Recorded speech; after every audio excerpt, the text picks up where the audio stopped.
నమస్తే, నేను మీ యోగాచార్య అనిల్. చాలామంది కాన్స్టిపేషన్ సమస్యతో సఫర్ అవుతున్నారు. వీళ్ళకి యోగాలో సింపుల్గా మలాసన అనే ఒక ఆసనం ద్వారా చక్కనైన రిలీఫ్ దొరుకుతుంది. ఈ ఆసనాన్ని ఎలా చేయాలో చూద్దాం.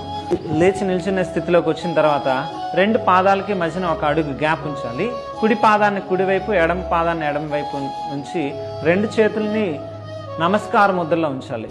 శ్వాసని దీర్ఘంగా పీల్చి విడిచిపెడుతూ నడుము నిటారుగా ఉంచుకొని కాళ్ళు ఫోల్డ్ చేస్తూ ఎంతవరకు వీలైతే అంతవరకు ఆసన స్థితిలోకి రావాలి. ఆసన స్థితిలో ఒక 30 సెకండ్లు ఉండేటట్లుగా శ్వాసని చక్కగా పీల్చి విడిచిపెట్టాలి. మళ్ళా శ్వాసని పీలుస్తూ పైకి రావాలి. ఈ విధంగా ఒక 10 సార్లు ప్రాక్టీస్ చేసినట్లయితే కాన్స్టిపేషన్ నుంచి మీకు మంచిగా రిలీఫ్ దొరుకుతుంది. నమస్తే.